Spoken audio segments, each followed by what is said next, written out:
Welcome to the Shields on Hoops podcast, Maui preview edition. We're talking about Tennessee tonight. Syracuse plays at 2:30 tomorrow, and then either 2:30 or 8 on Tuesday, based on how they perform. The Orange open up with number 7 AP and number 8 Ken Palm, Tennessee. A legitimate Final Four contender that's really going to test Syracuse and where they kind of stand, right? So Syracuse's schedule has been pretty light, even Colgate, who just got smoked by Yale. Best competition so far, but not even close to what Syracuse is walking into in Maui. We've been talking about it for weeks, months, about what this team has to do to be ready for these 3 days. And we're going to find out soon. We're right on the cusp, the precipice of that. I believe this is the first game of the day in Maui. I think it's I think it's like a 9 a.m. tip in Maui or in Hawaii. I think it's 9 a.m. tip, Hawaii time. So early. I think that's a Syracuse benefit, actually. Maybe Tennessee comes in sleepwalking. That's the first time I thought about that. That might be a good thing. I will say this, right? Syracuse is the outside of Chaminade. They're going to be the major underdog of the tournament. They're the lowest ranked by a good bit team of the other 7, right? We've got Purdue, Kansas, Gonzaga, UCLA, Marquette, and Tennessee, and then Syracuse, right? So you got 4 top 10 teams. It's the best. I can't think of and maybe I just don't remember. I can't think of a better preseason tournament that is as loaded as this one is. Like it's wild, at least in recent memory, right? I'm sure Red would have liked to have maybe not gone to Maui this year, but here we are, right? It's a good measuring stick. We'll see how they do against these some of these teams who have, as of recent, have had more success than the Orange have. Like I said, in recent times. All right. Nick, if you want to get us kicked off like usual, what are your quick opening thoughts on the matchup and Tennessee in general? Yeah, like Brandon said, it's definitely a loaded field. You got Kansas, who's ranked number 1, Tennessee, who's number 7. You got Purdue, Gonzaga, UCLA, Marquette, I watched them play the other night with a not 100% Tyler Kolek, and they were very impressive. They might win the Big East this year, truthfully. Nova also looked pretty good, but it's definitely a loaded field. Not too much pressure on Red, but from my understanding, I think Jim Boeheim is undefeated in Maui in his career going there. So not too much pressure on Red. I know it's year 1. But yeah, it's going to be a very tough field. It's definitely a major step up in competition from what they've seen in their first 3 games of the season and their 2 exhibition games. So this team, you got to get ready early, right? It's got to be from tip ball. You can't really slack. If they punch you, their punches are not Colgate's punches. They'll punch you and they'll knock you down. And if you try to get back up, they'll knock you back down. Yeah. So Syracuse is definitely going to have to play their A game. From what I've seen on social media, I think Syracuse got to Hawaii. I think it was late Wednesday. They kind of flew out the morning after their Colgate game on Tuesday. So they've been there. They've been practicing. They've done some sightseeing. They've hung out as a team. So we'll see what happens. But just to go over some stats from this year, I know. So Tennessee and Syracuse have both played 3 games this season. They're both 3-0, obviously. So some team stats early on in the season. Tennessee averages 80.7 points a game, as Syracuse averages 83.7. So 2 teams that can really score the ball. Tennessee is definitely better defensively right now. They give up 57.7 points a game to Syracuse to 74.7. They kind of shoot the same field goal percentage. Rebounds are Syracuse actually is a better rebounding team by 0.7 than Tennessee is, which is very surprising to me. What else? Assist. They both average around 14, 15 assists a game. Same with blocks. It's 5 for Tennessee, 4 for Syracuse. And then steals. Syracuse is averaging 10 steals a game right now. in their 3 games, as opposed to Tennessee, who's 6.7. So when you look at stats, obviously stats are kind of even. It's only been 3 games, and Tennessee has played the same competition that Syracuse has played. Outside of, they did play Wisconsin, which they ended up winning by 10, and I think that was at Wisconsin, if I'm correct, or was it neutral site? I think it was at Wisconsin. So they obviously have played a pretty good team. And and Michigan State in the exhibition. There you go. And they've played Michigan State in their exhibition. So they've seen top talent. We have not seen top talent at that level yet. So it'll definitely be an interesting game. But I don't really have too much to say. It's not really a game that you can dive into with stats, because obviously they've played different opponents, and we know what we've been talking about it since day one. The 3 Syracuse regular season games that they've played, it's been the same things over and over again. Their lack of rebounding, and kind of just those lulls that they go through offensively, 5, 6, 7 minute stretches at a time where they just can't get the ball in the bucket. Yeah. It's going to be interesting to see how telling the statistical data so far really is, if at all.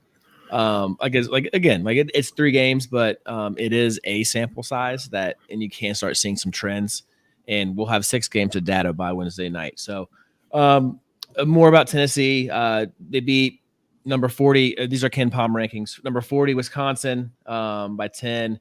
They beat 327 Tennessee Tech in a sleepwalking one, and they beat 262 Wofford. That's their latest game. I believe that was Tuesday night. They won by, I can't remember, like 20 plus, I think. Something like that, yeah. Yeah, it was whatever it was. It wasn't really much of a challenge. They kind of 82 to 61. Okay, yeah, they kind of started slow, I think, and then they took care of business. 8th ranked team in Ken Palm. 22nd most efficient offense, 4th best most efficient defense. I'd say they're probably more well known for their defense in the past, and this is probably one of their better offensive teams from what I've kind of gathered so far.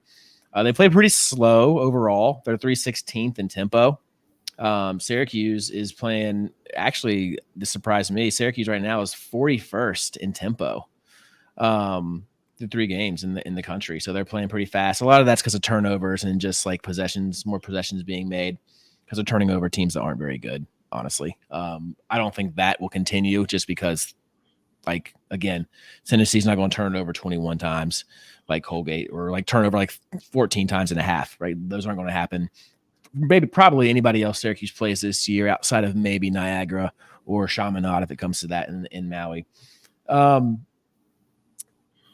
Interesting though, their offensive possessions are really fast, right?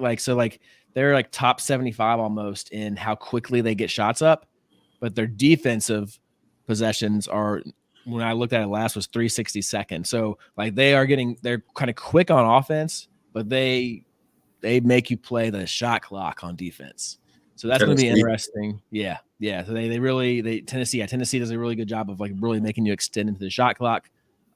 Which I don't know. We'll see what that looks like. I said a couple of weeks ago, the thing about Judah and JJ that I like is that we finally do have some guys who, if the shot clock does go down, can go and get a bucket, or like kind of create for themselves. Like the last couple of years, we just didn't have that. Like Judah a little bit last year. Benny can kind of do it, but like you couldn't have gone to Jesse. Joe was just not athletic enough to do it by himself. Benny wasn't enough of a factor last year. So this team does have 2 or 3 guys who can kind of go and get their own. And even Chris Bell and Justin Taylor have gotten better in that department. So again, when you play teams like this, they're gonna make you chew up more clock, which you're gonna have guys go make plays. And that could be a good thing, that could be a bad thing. They do take care of the ball really well. And Syracuse have been turning teams over really well. So that'll be interesting. They're shooting 37.8% from 3. They're shooting a decent amount of 3, so they're scoring in a lot of different ways, and obviously the defense is really, it's been really good for them, and it has been in the past. So sorry. Right now they're 9th in Ken Palm, and Syracuse is 114th. Okay, 114th. I think the biggest thing that you see in Tennessee this year, as opposed to years before, and again, it's early. It's only 3 games into the season, but they're averaging 80.7 points a game right now in 3 games. And like when you think of Tennessee, especially in years past, it's been the physicalness on defense, making you grind out possessions. And that's what really they made their mark on in the past, we'll say 3 to 5 years. So like, obviously we'll get into it in a little bit, but they have a guy returning who has been a very good player for them the past couple of years. They added a transfer. So they kind of went out and got guys who can score offensively while still having guys who bring that physicalness on the defensive side of the ball. Yeah, they definitely added some pieces that we'll talk about that are very nice pieces for them. So right now, Ken Palm gives Syracuse a 10% chance to win.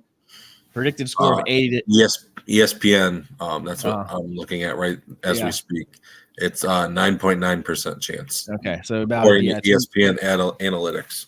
According to all the analytics, about 10% chance to win. That means there is a chance.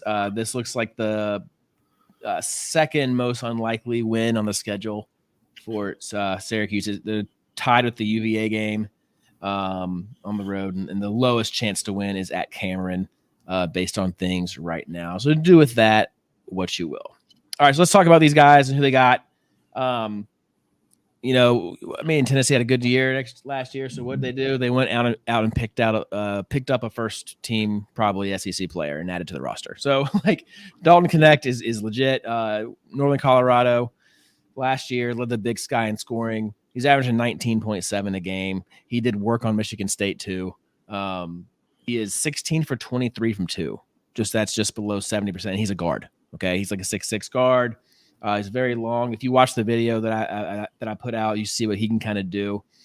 He's not shooting it super well from 3. He's only at 28%, but he's getting the line 6 times a game, and he's 83% from the line as well. So he kind of gets I think he's already to that point now where he's getting some more whistles like kind of Judah does, just because out of reputation. So we might see a lot of free throws in this one. He's tough, and I'll just talk about the guards real quick, and then you can jump in. Nick. So Connect will be at guard. Vescovi. So Connect's a 5th-year guy. Vescovi's a 5th-year guy. He's not scoring as much this year. Only at 6 points. He's not shooting as much. He's not as involved, but he's a player I would love to have on the Syracuse roster. Jordan Gainey is a junior. He's a 6'3", I think, guard. Probably their best shooting threat. He's averaging 13.3 for them. He's tough. Jamal Mashak is also a junior. He's averaging 20 minutes a game and 6.7. He's more of a slasher. And Zakai Ziegler, obviously, a lot of us remember him. He's the 5'9" point guard. He's coming off an ACL surgery, so he's probably going to be a little bit limited and has not been playing as much. He was their guy. He was a little engine that could for them last year. NBA comparison to him, if anybody doesn't really know his game, and you watch the NBA, Jose Alvarado. He kind of plays just like him. Jose Alvarado also played in the ACC, went to Georgia Tech, I think, and played under Josh Pastner a couple of years ago. He's a spark. He's one of those guys that I think, me personally, like I like this roster. I have no issues with Tennessee or qualms. I have no reason to not like Tennessee. They got some really good pieces on this. I really like the way they play together. I think they're going to have a heck of a year, regardless of what happens. I can see why they have all the hype they have in watching them play. They just got some dudes, man. So those are the guards for them. I don't know if you want to add to any of that, Nick, or not, but that's what they're kind of rolling with in the backcourt. Yeah, I mean, they kind of watching a couple of their games. Obviously, went back. They played a lot, or all 3 of their games. I think 2 of the 3 were the same night and same time Syracuse played. So I went back and watched them later on. But like you were saying, a lot of their scoring and a lot of their offensive output comes from their guards. They have a lot of good guards. They could go 5 deep if they really needed to at the guard position, and they all can contribute. Yeah. And then their bigs are kind of guys that punish you. They're physical. They love to attack the offensive glass. They can make some post moves every now and then if they needed to. Kind of like Jesse, as he grew, he got more in tune on the offensive side of the ball. But yeah, I mean, a lot of their stuff runs through their guards. And like you said, Ziegler's coming off an ACL surgery. So he's only been averaging around 14, 15 minutes a game this season. and with them having to fly over to Hawaii, I can't imagine that goes up. That may actually go down a little bit due to the flying and things like that, and the potential of them playing 3 games in 3 days. I mean, you're not going to push him. So that's another thing that we'll get into later. But I think when you really look at this game and what this game really could come down to, I think it's going to come. I think a big matchup in this game that's going to take one team over the top either way is we'll go with the point guard position and Judah Mintz and Vescovi to kind of which one kind of gets their teammates involved and which one offensively is in that attack position and things like that. Yeah, I mean, Vescovi have the ball a lot. So will Meshack and Gainey. They're kind of all running together, I think. Either way, it's going to be I don't know. I mean, they've started all 3 games. They've started Connect. He's 6'6", 213. He's a guard. They've started one of their guards, from what I saw a report on, will not be playing this weekend or this week. I think it was Freddie Dillon.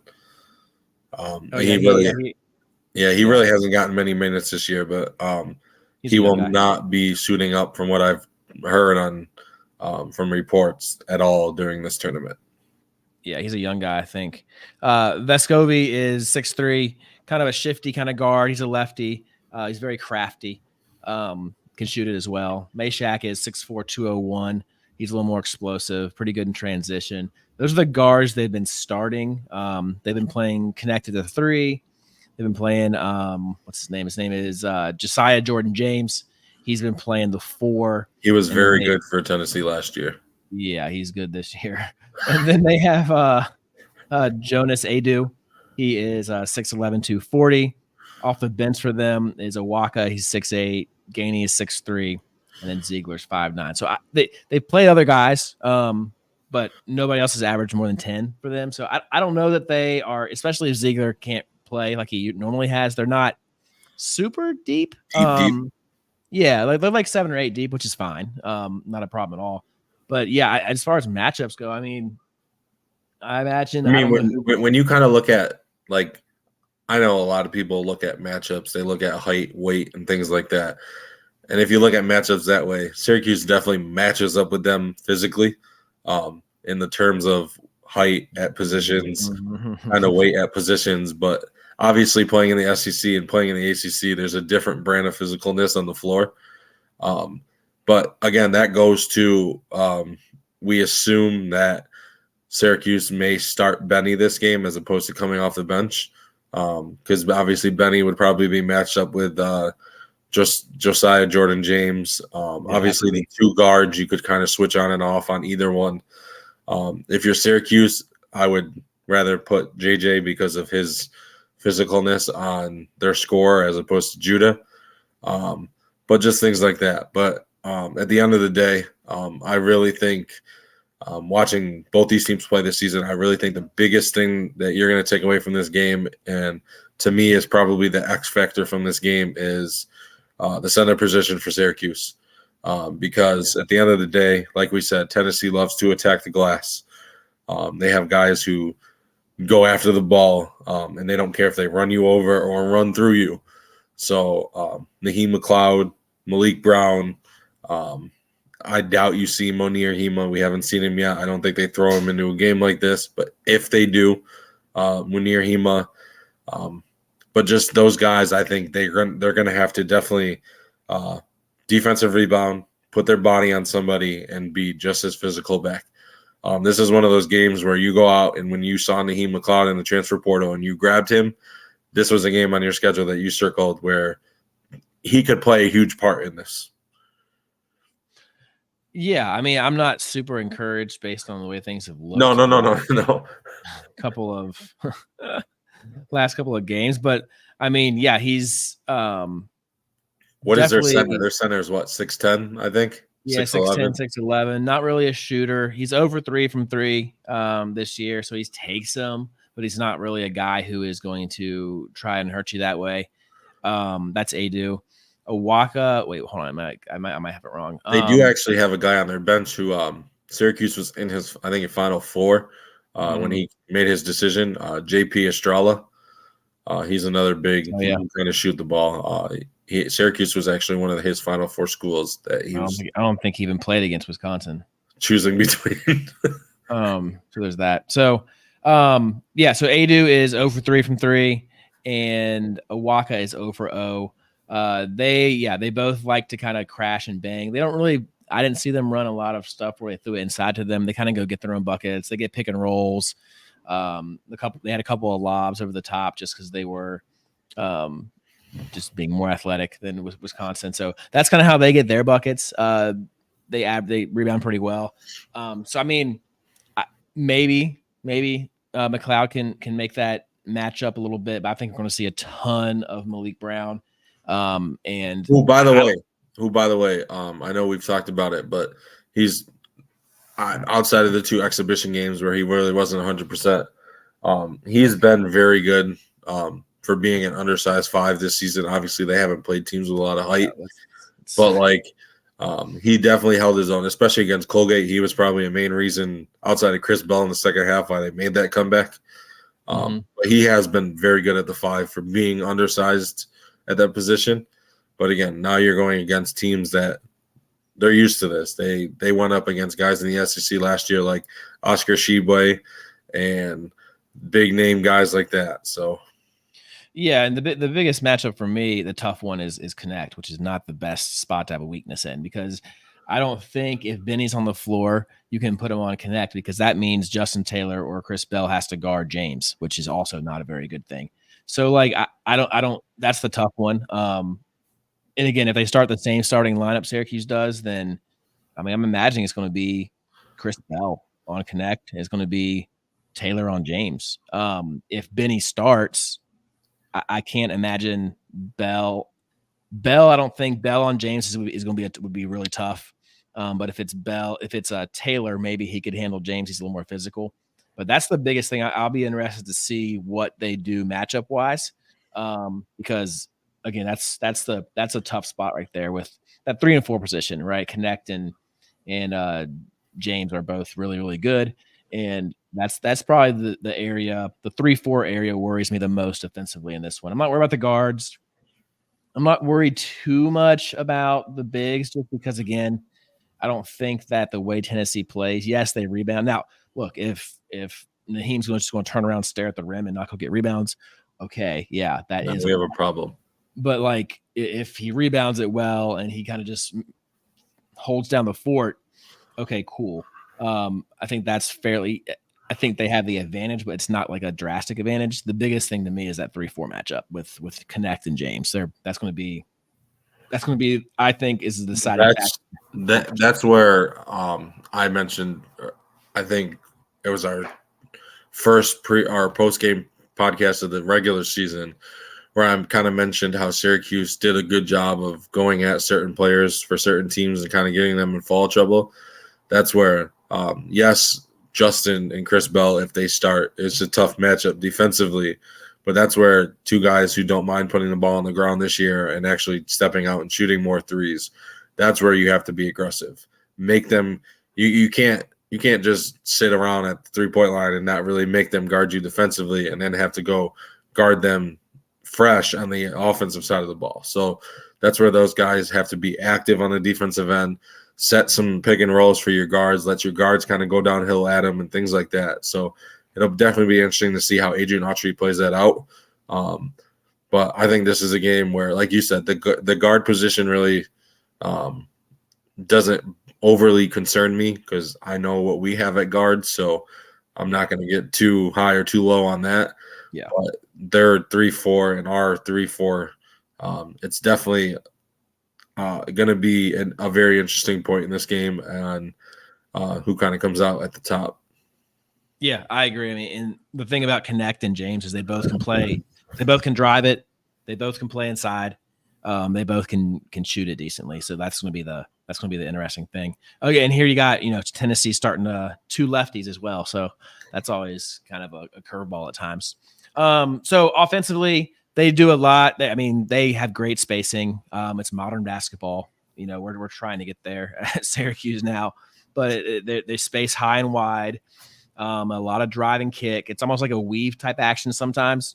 against Wisconsin anyway. I didn't watch all of the Wofford film because I feel like it's probably worthless because it's Wofford. But when they played Wisconsin, they ran a lot of kind of 5 out or 4 out and just drive, kick until somebody kind of gets an opening. They ran a couple other sets to where they kind of tight curled the rim and played off of that and got connect the ball. So like that's the main thing they're trying to do is get some stuff at the rim and some kick out situations.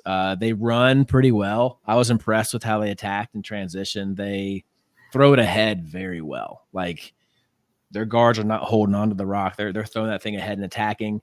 And like I said, they've had quick offensive possessions so far this year, pretty quick offensively with tempo, but again, they grind you away on defense. So, I mean, imagine what that is like, right? So like you're on offense and they just grind you away, force a tough shot.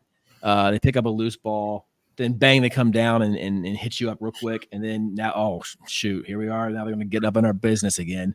Right. So like it kind of reminds you of like the way that this Syracuse offense have started this year, the way they like to run up and down, but take Syracuse's defense from 3 years ago when they used to get guys to then in the last 5 seconds of the shot clock on probably 65% of their possessions. Yeah. So like it's tough, right? And when you have to go, that's why, like you said, getting rebounds, kicking it up, and kind of getting in transition for Syracuse and getting easy buckets is going to be key because you don't want to go against that defense every time down the floor for anywhere between 23 and 27 seconds. Yeah, and another issue is that Syracuse has been able to push it because they've been turning teams over, and Tennessee has not been turning it over. So, and again, every game's its own game, but when you look at stats, like they're doing a great job. Tennessee's doing a great job of taking care of the ball. They're not just going to. I don't think that their guards just going to just cough it up. They're top 35 in offensive turnover percentage, so they take good care of the ball, right? So now you could flip that and say, well, Syracuse turns people over. We'll see. We'll see. That's another thing to another battle, like a kind of game within the game to kind of consider. And I will say this, like they did get into some like late shot clock situations against Wisconsin, and they have connect. Like that's what they did. Like they went to him. He had some tough jumpers. He did his thing. That's the guy they're going to go to if the shot clock is down, and he's very capable. He's almost at 20 points a game, playing 28 minutes, and he can score, like I said, in all kinds of ways. So that's kind of what they do offensively. They don't run a ton of stuff. They run some pick and roll action too, like typical things that teams run. They just have a bunch of guys who can shoot and drive and make plays. So they're kind of hard to guard in that capacity. Defensively, nothing too crazy. Again, they get up in the passing lanes when they can. They try to dictate the game on the defensive end. Loose balls, deflections. They're not like you kind of alluded to, like they are not afraid of the physicality of the game, of getting on the floor. What alarms me a little bit is that they always play hard, and Syracuse does not always play hard. Now that the moment might change because again, it's the Maui Invitational. Everybody's gonna be tuned in probably. Like it's a different type of thing. Right? It's your first big challenge. But if you look at games thus far this year, that's been the thing that has gotten Syracuse in trouble and in holes where they just kind of like start. It is this lackadaisical. There's not a lot of effort, just going with the flow. Then they have to try and turn it on, right? So again, like we've said 100 times, that isn't going to fly. So that's kind of my main thing. But anyway, that's their offense, that's their defense, and that's kind of the way they play. That's their style of play. Yeah, I mean, you just got to hope that, like you said, it seemed like a lot of these early games, Syracuse kind of knew they had the advantage, so they didn't really come out and swing first. They kind of just went through the motions and things like that. You got to hope that being in Maui and being on ESPN2 in the middle of the day against a top 10 opponent where they can really make a name for themselves this season if they get a win like this. You got to hope that they come out and they swing first, right? And they not only swing first, but swing every time they can. And I will say, for those of you who may be a little on edge about this game and thinking Syracuse might get blown out, Bryant did just beat Florida Atlantic the other day in their tournament. Got a massive win, beat a top 10 team with a new coach because their head coach Jared Grosso resigned or stepped down. We'll really miss him. But yeah, they did just beat number 10 Florida Atlantic, and got a massive win for themselves. Hey, look, I was going to say a little bit later on, like if Louisville can force Texas to a buzzer beater, like things can happen. Okay, like, and every year you look at it, man. Every year in these tournaments, teams just kind of go on this like spree sometimes and get hot and win some big games. And there's no reason to think Syracuse can't be that team, right? Like, I know I'm just not from no. I mean, just from what we've seen. Yeah. From what we've seen so far, it seems like I won't say long shot, but it seems like you really need a good 40 minutes of those flashes that we've seen in these first 5 games. So like every game they've shown you about a 15 to 20 minute stretch of really good basketball and then a 20 to 25 minute stretch of very poor basketball. So now is where you have to put all 40 minutes together and see what happens at the end of the day. Yeah, I agree. I mean, for sure. Keys to the game. I think the 3-point line is going to be big in this one. I think these are obvious, right? But like, I think the 3-point line is going to be big. If again, so when you're the underdog, which Syracuse is about 14 points or so. When you're the underdog, 13 and a half. When you're the underdog, like things have to go your way. All right. Like teams have to shoot cold. Like we were talking earlier, you know, if Tennessee goes 4 for 20 from 3, like those things happen. Okay. And Syracuse can shoot well. Advantage Syracuse, right? If Syracuse can continue to turn, I just turned on Alexa somehow. Hold on.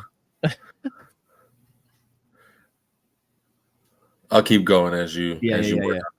But like Brandon was saying, the shooting from 3, 50-50 balls, diving on the floor, getting extra possessions that you may not have got normally, throwing in different defenses every now and then. Like I know against Colgate, Syracuse kind of threw in a press after certain made layups or free throws or things like that, just to throw them off and get them out of their comfort zone. Because again, Tennessee is a team that, like you said, they play fast offensively, but they grind you out on defense. So they play to their pace and they make you play to their pace. So any little advantage that you can to kind of speed them up or even offensively kind of slow them down, make them work a little bit more on offense, like they make you work on offense. Just like the little things like that can really change a game around. Yeah, and I think, you know, when you look at Syracuse's main weaknesses so far this year, it's been rebounding, right, which is always concerning when you're playing against a team like Tennessee and their athleticism. They have not shot super well outside of Chris Bell the other night. Well, I mean, Bell and Taylor. Like, okay, you guys know how I feel about who should be shooting from 3 and who should not. But like those are the areas, like, and the fact that, you know, Tennessee or Syracuse has not been very good defensively at all, is alarming, again, based on the schedule. But again, look, that's why every day is a new day. Again, you're across the country. There's no distractions. It's literally them. Like you hang out as a team. They've been hanging out as a team since Wednesday, in Hawaii, bonding. There's an article that one of the Syracuse writers, Donna, put out about how Chance is also with the team, although he can't play, just kind of building relationships with his teammates, the coaching staff, and things like that. So these are what these tournaments are all about at the end of the day. I agree. I agree. Yeah, I think that's a great point. Is like the bottom line is like winning Maui is the goal, but it's not really the goal, right? Like Syracuse needs to come back from Hawaii a better team, well tested, a better idea of who they are, a better idea of how they want to play, a better idea of what works for them, and a better idea of where they stand right now and what needs to be changed and fixed by the time the ACC play rolls around and things like that come. Like I think that's the main point of it. It's like when I coached, like, right, we would go to a team camp and we'd play like 12 games in 3 days overnight, right? Like we'd always come back better no matter what. It wouldn't matter if we went 2-10 or we went 10-2. Like we came back in a better place because our guys got to hang out more. They got to eat meals together. They got to stay up and hang out in the dorm rooms. They got to play against different teams. Like it's a positive thing. I think no matter what happens this week, that they're going to come back as a better in a better position and more of an understanding of who they need to be and what they need to do to be successful January on. Like I think Yeah, that's that. 100%. I think that's the biggest thing out of kind of tournaments like this that you could go and play Tennessee and then go play Gonzaga and then go play somebody else over the course of the December and January, or you could do it like this. And I kind of like it like this. So I think it'll be fun. I think it's gonna be fun.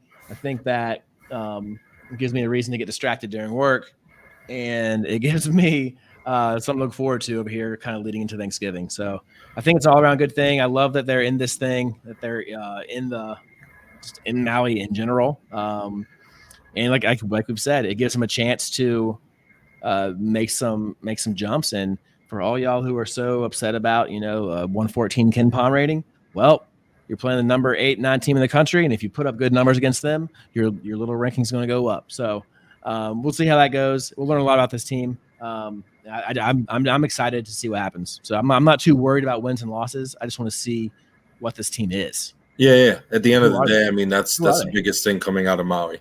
But like you were saying, keys to the game. I'm going to add 2 of my own. My first key to the game is kind of piggybacking off your 3-point shooting. But I'd love to see one of Chris Bell or Justin Taylor at the floor at all times. I know we kind of mentioned that in our last game, how there was a point where they both sat. That's one key. Have a consistent 3-point shooter on the floor at all times. And my second key to the game, you kind of hit on earlier. I think Syracuse, I know this might sound crazy 3 games into the season, but when you look at bench and things like that, I think Syracuse actually has the advantage in the depth piece of this game.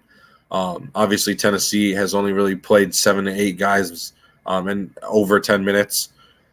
So I think Syracuse and with Benny coming back, I think Syracuse definitely has that advantage on the depth piece. So bench points could be a huge thing in this game that we were talking about when we were talking about 50-50 balls and Syracuse getting hot from 3 and Tennessee getting cold. Getting points off the bench where you're not really expecting them is also a huge thing that could go a long way in this game. Obviously, Kyle Cuff, Quadir Copeland, Malik Brown, and either Justin, Chris, or Benny, whatever one doesn't start, or I should say whatever one doesn't start out of the 3 of them. It just gives you more depth in a game like this where you're going to be up and down. You play 3, you will play 3 games in 3 days no matter what. So that is a huge advantage going Syracuse way as well. Yeah, I think that's very true. So a couple other random things real quick. I was thinking about, hopefully Benny Williams is in a little bit better shape or whatever it is, in a flow of things. Hopefully he is a contributor. I don't know that Syracuse can win unless he is at least some kind of a positive contributor in this one, plays with energy, does what he needs to do, who we kind of saw a little earlier before all the issues. So just so everybody knows, I've talked to a lot of people over the last couple of days about the Syracuse basketball team and where I think they could go. I think that at the end of the day, this team is going to go as far as Judah and JJ can take them at the guard position. But I have mentioned it before. I know we've talked about it before. Outside of the Chris Bell and Justin Taylor shooting aspect for this team, I think their true X factor on this whole team is Benny Williams. If Benny Williams can play to the potential that we all know we can and we've seen in flashes, this team can really make noise in the ACC and come tournament time if they get in. Yeah, I think that's fairly. Most people would agree with you on that. Like he's that kind of guy who's just a little bit different than everybody else, who could just kind of really impact the game in ways that other guys can't, just because of his athleticism and his size and length, and ability to shoot it decently and get to the rim and kind of score from different levels. I think that if they can tap into that somehow and he can just get his stuff where it needs to be, whatever that might mean, like, yeah, it changes the dynamic of how they play offensively drastically and defensively and rebounding wise. Yes. So yeah, we'll see. All right, predictions. All right, so we got the spread of, we'll call it 13.5. 13.5 is the live spread as of right now. Man, it's tough. I think Syracuse covers that. I think Syracuse probably loses this one by like 10 or 11. And the over-under is 145.5. I think it'll be under. Yeah, They're basing that. I think they base that, a lot of it, on they're both averaging over 80 points a game this season offensively. I think that this will be by far the toughest defensive challenge or toughest defense Syracuse has played against. And I don't see them scoring 82, 83 in this one, unless it's just an absolute track meet. But I still think Tennessee will slow it down on the defensive side of the ball. So if I had to pick, I would probably pick Syracuse to lose by 10 or 11, and I'd go under. Okay. So before I make my selections, I have one question for you. I've been asked this a lot over the past couple of days. All right. If Syracuse has a chance in this game, obviously they have a chance, right? Anybody has a chance if you play a game. Do you think up and down or slower pace gives Syracuse an advantage? It's tough, right? Because like Tennessee scores quick offensively, but they grind. I think advantage, because that means Tennessee's missing shots, and that means that Tennessee's turning it over, right? Like if it's up and down, that means Syracuse is rebounding, right? Because we don't really run on made shots. My big thing is, does Syracuse have a better chance to win this game lower scoring or higher scoring? Like if this game, if you turn on ESPN2 at what starts at 2:30, if you turn on ESPN2, we'll say 4:25, right? And you see the score is like in the 60s. 80s versus 60s. Yeah. 60s. You think they grind it out slower type of game? I don't know if this team's capable of grinding anything out, but this is not who they are, I don't think. But I think if it's uglier and like less efficient offensively for both teams, which again, being 9:30 Hawaii time in the morning, it's tough, right? Like you don't play that out. Could be. I mean, these dudes have played AAU their entire life, but like not for a while they haven't. You know what I mean? Like it's not the same thing. So if it's a little lower scoring, that'd be an interesting stat to track. Like what's the average score of the first game in Maui? Typically, is it like any lower or higher than usual? I know it would be, because like you gotta, like you say it, like 9:30. I mean, again, a lot of these teams have been over there since Wednesday, Thursday, so they're getting used to that time zone. But still, you don't really, when you go to a game and you're there 2 hours early, like they're on there or hour and a half to it, they're on the floor getting ready. So that means at like 7:30, 7 in the morning. Like, so I will say warm up starts. I will say, I know it's not the same sport, but there is a stat for NFL games that when they go internationally and play, like I know they just had a couple games in Germany that kicked off our time at 9:30 in the morning. It was 12:30 there. But when teams go over internationally, it is 10 lower scoring and more of a grinded out game, where teams kind of how do I put this? They kind of like the fourth quarter, they kind of get their footing and kind of get a little bit more offensively as the game progresses, but it is lower scoring than normal. Obviously, it's a different sport and things like that, but so the last 2 years, I found it real quick. The last 2 years, 69-58. Oh, there's Andy Katz. Hold on.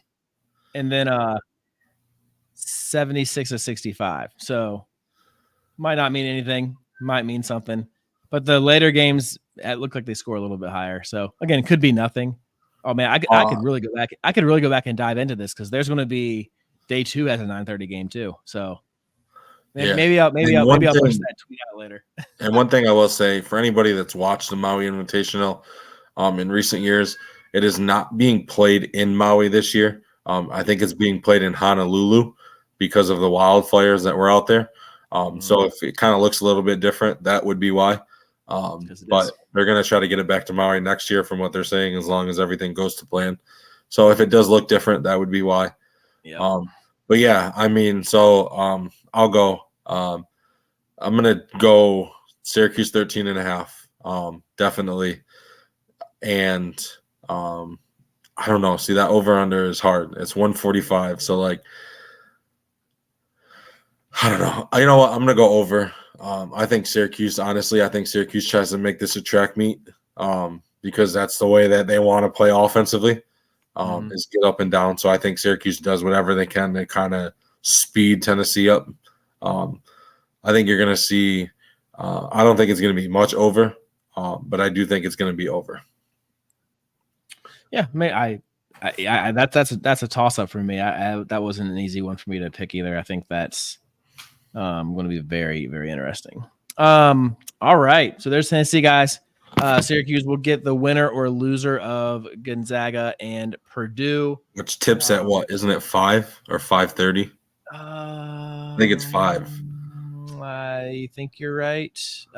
Or I won't say 5. So, whenever Syracuse, Gonzaga, or Syracuse and Tennessee ends, they warm up for 20 minutes. Yeah, so it's Tennessee, Syracuse at 2:30, Purdue, Gonzaga at 5, Kansas, Chaminade at 9, and then UCLA Marquette at 11:30. So loser plays in the 2:30 game tomorrow or on Tuesday.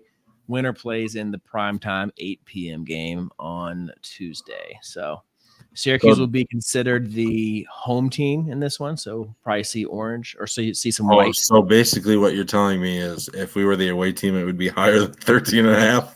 No, I don't know. I'm just saying that I'm looking at the schedule right now. It says home team is bottom half. So I'm assuming we'll be in our whites.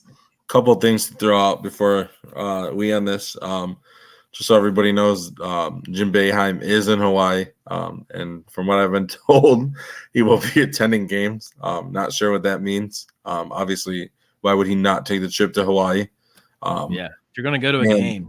If we're going to go around the ACC quick, since the last time we've talked, which would have been Tuesday night, on Wednesday, there was a couple ACC games. Boston College just squeaked by Richmond 68-61. Louisville took care of Coppin State, and Virginia Tech kind of took care of Campbell. On Thursday, Virginia won 62-33, what Virginia does. Auburn beat Notre Dame 83-59 in the Legends Classic, and Wake Forest lost in the Charleston Classic to Utah 77-70. On Friday, there was a couple games, nothing really big. Most of the ACC teams took care of business. Florida State got crushed by Florida 89-68. North Carolina won. Miami beat Georgia. That was a kind of big game. And Notre Dame bounced back and beat Oklahoma State in overtime. That was a good win for them. On Saturday, there was only one ACC game. Boston College beat Harvard by 9, which maybe down the road could be a little bit of a big one. And today, Sunday, we'll probably post this tomorrow morning. Clemson took care of Boise State. Joe Girard had 23 points and looks to be finding his rhythm in Clemson. Miami took care of Kansas State, which was a big win for Miami. Nigel Pack, I think, had a massive game, 28 points, 9-16 shooting. LSU beat Wake Forest by 6 in overtime. We will be seeing LSU when we come back from Maui and the Dome.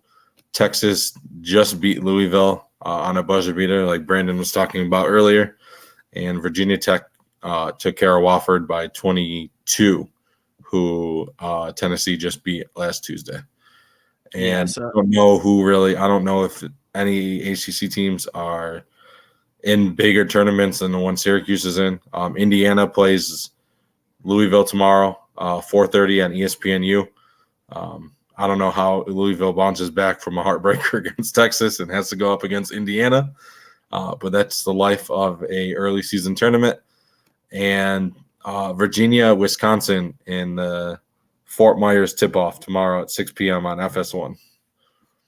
Yeah, Wisconsin's 2-2 now. Who else beat Wisconsin? I saw Tennessee beat them. Providence beat Wisconsin by 13. So who knows? Tennessee, it could be fool's goal with Tennessee too. So you beat Wisconsin, who lost to Providence by 13, and you beat Michigan State in a scrimmage or exhibition, who lost to JMU and Duke. So how big are those wins? That Tennessee has. Are who knows? I mean, we'll find out. Obviously, their schedule's been tougher than Syracuse, but and I don't think Syracuse is as good as Wisconsin right now. But this is not just a test for Syracuse; it's a test for Tennessee as well. Anytime you have to defend Judah Mintz and JJ Starling in the backcourt, like, they're going to cause some type of 40 problem. minutes a night most nights. There's going to be some. Yeah, they're not coming out. There's going to be some type of defensive adjustment and issue that they're going to cause for you, period. It's just the way it is.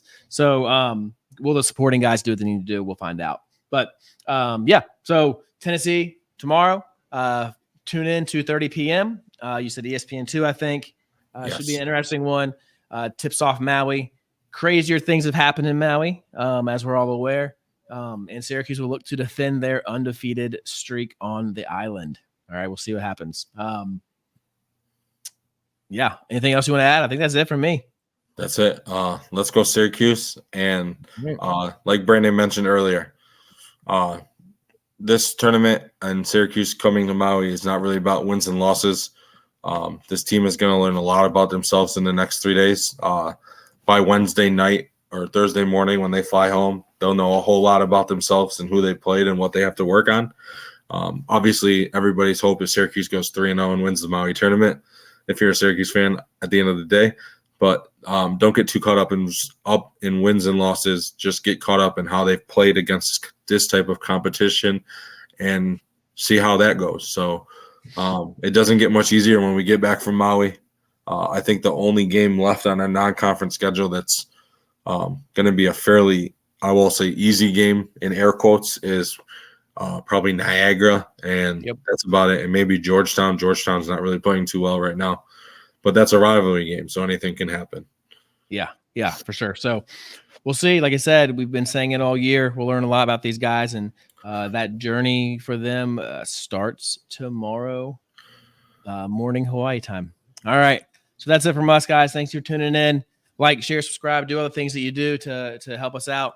If you enjoy listening and you learned something today, we hope that you got something out of this. All right. That's it from us. On behalf of Nick Peckham, I'm Brandon Shields, and we are out of here. See you guys.